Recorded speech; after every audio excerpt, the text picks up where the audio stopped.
Doctor, अब तो आप खतरे से बाहर हैं, अब क्यों इतना डर रहे हैं? मरीज, जिस ट्रक से एक्सीडेंट हुआ है इस पर लिखा था जिंदगी रही तो फिर मिलेंगे।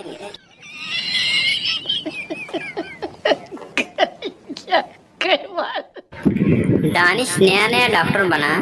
एक मरीज आया, इसने दानिश से कहा कि बेटा मेरी टांगें बहुत दर्द करती हैं। डॉक्टर दानिश, बैठे मैं दबा देता हूँ।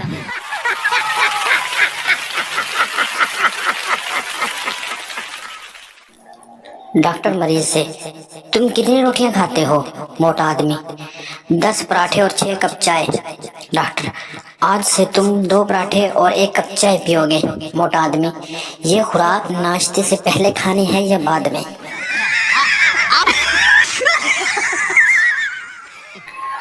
डॉक्टर, जब कार एक औरत चला रही थी तो तुमको रोड से दूर चलना चाहिए था।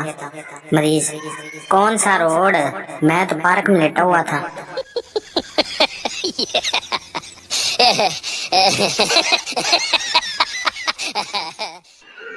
इस तरह तो डॉक्टर भी बीपी चेक नहीं करते जिस तरह आजकल के लोग बीपी चेक करते हैं।